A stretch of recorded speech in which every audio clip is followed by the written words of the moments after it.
नमस्कार, आप देख रहे हैं जीवाकर न्यूज राजस्थान। हौसला हो बुलंद तो कामयाबी कदम चूमती है और जब समाज ऐसी प्रतिभाओं की पीठ थपथपाता है तो इतिहास बनता है। राजस्थान के श्री करणपुर में आज आस्था, उत्साह और सम्मान का एक ऐसा अनूठा ही त्रिवेणी संगम देखने को मिला जिसने पूरे समाज को गर्व से भर दिया। मौका था श्री अरूढ़ जी महाराज की पावन जयंती का, जहां शिक्षा से लेकर प्रशासनिक सेवा तक में परचम लहराने वाले नौनिहालों और देश की सेवा कर लौटे बुजुर्गों का एक साथ महा सम्मान किया गया। देखिए इस भव्य और ऐतिहासिक आयोजन पर हमारे संवाददाता राम भरोसे शर्मा की एक खास ग्राउंड रिपोर्ट। आस्था की महक और जयकारों की गूंज। श्री करणपुर का अरूढ़ वंश भवन आज समाज के गौरवशाली इतिहास और चमकते भविष्य का गवाह बना। श्री अरूढ़ वंश सनातन धर्म मंदिर समिति और श्री अरूढ़ शिक्षक उत्थान परिषद के संयुक्त तत्वाधान में आयोजित प्रतिभा सम्मान समारोह का आगाज जैसे ही मुख्य अतिथि जीएसटी के एडिशनल कमिश्नर देव कुमार अरोड़ा ने दीप प्रज्वलित कर किया, पूरा हॉल तालियों की गड़गड़ाहट से गूंज उठा। दिव्या जी, जो ये आपको उपलब्धि हासिल हुई है, इसके बारे में आप क्या कहना चाहेंगे? कैसे आपने ये लक्ष्य पूरा किया है? सर, मेरी बहुत लंबी जर्नी रही है। जैसे कि मैंने 2022 में स्टार्ट किया था। तो एक आरएएस है, वो ऐसी लंबी जर्नी है कि आपको कंटिन्यूस मेहनत करनी है और पेशेंस रखना है। तो सबसे पहले जब राजेंद्र पैंसी सर का चयन हुआ था तो मुझे तब उनसे प्रेरणा मिली थी कि मुझे आरएएस में जाना है। लेकिन मेरे को था कि मुझे एक पहले जॉब पकड़नी है ताकि मेरी फाइनेंशियल कंडीशन है जो स्टेबल नहीं थी उस टाइम की। तो फिर सबसे पहले मैंने आरडीसी की जॉब ज्वाइन की, फिर लैब असिस्टेंट की और उसके बाद मैंने अपने आरएएस की जर्नी को शुरू किया था। और कंटिन्यूस जर्नी और कंटिन्यूस मेहनत रही है। उसमें भाटिया से का भी बहुत सारा मेरे को गाइडेंस मिलती रही टाइम पे। तो 2023 आरएएस 2023 में मैंने 432वीं रैंक प्राप्त की और मुझे एसीटीयू सर्विस अवार्ड हुई है और जिसकी ट्रेनिंग अभी उदयपुर में चल रही है। और आरएएस 2024 में मैंने 240वीं रैंक प्राप्त की है।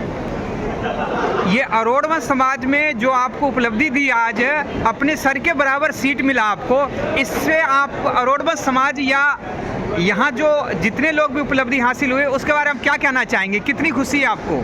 सर, मैं यही मानती हूँ कि अपनी जड़ों से जुड़े रहना चाहिए। और अरोड़वा शिक्षा उत्थान परिषद एक ऐसी संस्था है जो बच्चों को अपनी पढ़ाई के लिए समय समय पर आर्थिक सहायता दे रही है। उसमें मैं भी एक मेंबर रही हूँ, मुझे भी मिली है इसकी आर्थिक सहायता। और आज अरोड़वा समाज में जितना मेरा सम्मान हुआ है, मेरे मम्मी पापा का सम्मान हुआ, इसकी खुशी मैं बयान नहीं कर सकती। और साथ ही मुझे मेरे सर के बराबर बैठने का मौका मिला, इससे बड़ी बात मेरे लिए कुछ नहीं सकती है। तो आपने करणपुर का नाम पूरे भारत में रोशन किया है। चलो, हमारे चैनल की तरफ से भी आपको बहुत बहुत बधाई है। Thank you so much.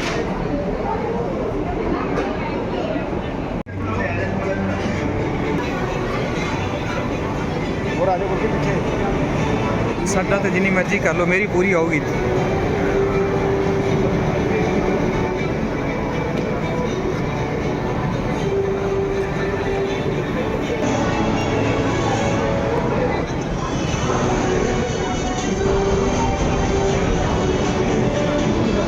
इसके बाद कार्यक्रम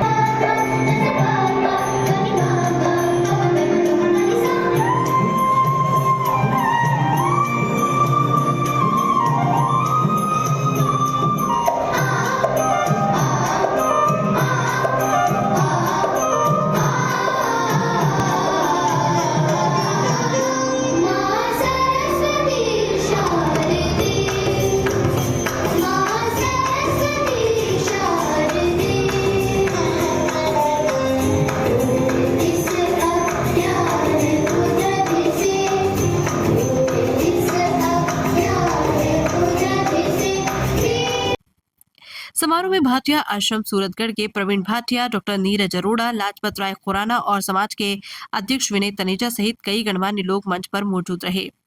इस गरममय मंच से प्रबुद्ध वक्ताओं ने युवाओं को सफलता का मूल मंत्र देते हुए कहा कि स्मार्टफोन आज की जरूरत है, लेकिन विद्यार्थियों को सोशल मीडिया की लत से दूर रहना होगा।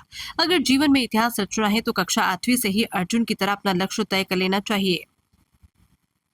सम्मान का सिलसिला शुरू हुआ तो मंच की चमक देखने लायक थी। गवर्नर ऑफिस के रिटायर्ड हुए दीवान चंद नारंग, राधेश्याम कटारिया, अविनाश चंद्र नारंग और योगेंद्र पाल मीणा जैसे वरिष्ठ जनों को जहां शॉल उड़ाकर नमन किया, वहीं हाल ही में आरएसएस में ट्रेनित होकर कुल का मान बढ़ाने वाली दिव्या मुंजाल और प्रोफेसर पल्लवी को विशेष तौर पर नवाजा गया। शिक्षा के आंगन में 12वीं बोर्ड में 94% अंक लाने वाले जशन बत्रा और 93.4% अंक लाने वाली सिया आकर्षण का केंद्र रहे। इनके साथ ही माहिर, शिवम, दक्ष, भव्या, कशिश, समीर और वैभव सहित दर्जनों मेधावी छात्रों को मेडल देकर समाज में अपनी पलकों पर बिठाया। रात ढलने के साथ ही ये उत्सव पूरी तरह रूहानी हो गया। रात 9 बजे से दिव्य शब्द कीर्तन दरबार में गुरुबाणी के सुर गूंजे और उसके बाद शुरू हुआ अटूट लंगर, जिसने समाज के आपसी सद्भाव को एकजुटता पर एक बार फिर से मुहर लगा दी। RAS में चयनित दिव्या मुंजाल से हमारे संवाददाता राम भरोसे शर्मा ने बातचीत की। वहीं अतिरिक्त आयुक्त GST देव कुमार अरोड़ा से भी बातचीत के लिए दिखाते हैं क्या कहा उन्होंने। करता हूँ और जो विद्यार्थी आज यहाँ पर सम्मानित होने जा रहे हैं उन्हें भी बहुत बहुत शुभकामनाएं और हमारी बिटिया दिव्या मुंजाल को भी बधाइयाँ जिन्होंने RAS जैसी प्रतिष्ठित सेवा को प्राप्त किया है। निसंदेह ये न सिर्फ पूरे समाज के लिए गौरव का विषय है अपितु प्रत्येक बच्चे के लिए बहुत बड़ी प्रेरणा की बात है। यहाँ पर बच्चे उपस्थित हैं, हालांकि कम मात्रा में ही हैं और वही बच्चे हैं जो पुरस्कृत होने वाले हैं। फिर भी मैं ये जानना चाहूँगा कि बच्चों में से कौन कौन डॉक्टर बनना चाहता है? हाथ खड़े करेंगे। कोई नहीं बनना चाहता? अच्छा, इंजीनियर कौन बनना चाहता है? IAS कौन बनना?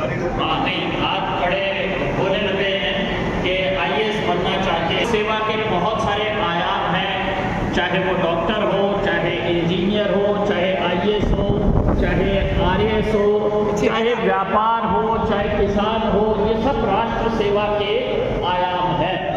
लेकिन अगर आप किसी विशेष पद के लिए प्रयास करना चाहते हैं, किसी विशेष क्षेत्र में जाना चाहते हैं, तो एक छोटा सा फार्मूला मैं बता रहा हूँ जो बच्चों के। देव सर, आपको करणपुर में यहाँ आमंत्रित किया गया था और काफ़ी दूर से सुनने में आया है, तो ये क्या रीज़न रहा कि आप इतने दूर से चल के आए? बताने की कृपा करें। ये करणपुर जो है ये मेरी जन्मभूमि है, कर्मभूमि भी यही रही और सबसे बड़ी बात, करणपुर जैसा पूरी दुनिया में कोई नहीं। यहाँ के लोगों की जो समाज सेवा की भावना, जो प्रेम आपसी, वो पार्टी लाइन में कुछ भी मायना नहीं रखता। जो आपसी सौहार्द, स्नेह, स्वभाव, ये यहाँ जैसा मिलता है करणपुर में, वो पूरे राजस्थान में मेरे को कहीं नहीं मिला। इसलिए जब भी यहाँ समाज का या कोई भी कार्यक्रम होता है तो मैं इन सब के बीच आना अपना सौभाग्य मानता हूँ। यानी करणपुर में आपको कोई निमंत्रण देते तो आप आने की पूरी इच्छा रखते हैं? पूरी इच्छा रखता हूँ, ताकि अपने भाइयों के बीच, अपने बड़ों के बीच एक बार पुनः जिनके साथ हमारा जीवन, बचपन, जवानी निकली, उनके साथ फिर आना और फिर उनके साथ वही पल जीवित होना। और यहाँ का तो करणपुर घुसते ही, करणपुर में एंटर होते ही हमें ऐसा एहसास होता है कि हम अपने घर आ गए। यहाँ की हर गली हमें अपना घर लगता है। कुछ पुराने काल याद कीजिए जब आप टीचर थे। टीचर में मैं लगभग 10 साल यहाँ गवर्नमेंट सीनियर स्टडी स्कूल में मैथमेटिक्स का टीचर था और मेरे बहुत मतलब शिष्य इतने स्नेही हैं, वो आज भी उसी स्नेह से मिलते हैं और मेरे को वो काल, मतलब उस कालखंड उसको 30-35 साल बीत गए, लेकिन मेरे को ये महसूस ही नहीं होता कि 30-35 साल बीत गए। आज भी वही क्लासेज, अभी डॉक्टर अरविंद घूमर बैठे थे और मेरे को वही याद लग रहा था 95 में जब वो मेरे साथ मेरे पास 10th कर रहे थे। पवन है, हाँ पवन, कितने ही स्टूडेंट और आज सब बड़े बड़े बाल बच्चे वाले जिनके बच्चे भी आगे हायर एजुकेशन में आज उनके सम्मानित हो रहे हैं यहाँ, वो लेकिन आज भी उनके साथ वही मधुर प्रेम भाव को बरकरार है। यही करणपुर की सबसे बड़ी खासियत है। जी, बहुत बहुत धन्यवाद हमारे इस चैनल पे बात करने के लिए। आपका बहुत बहुत धन्यवाद। बहुत आभार कि आप हमारे ये हमसे ये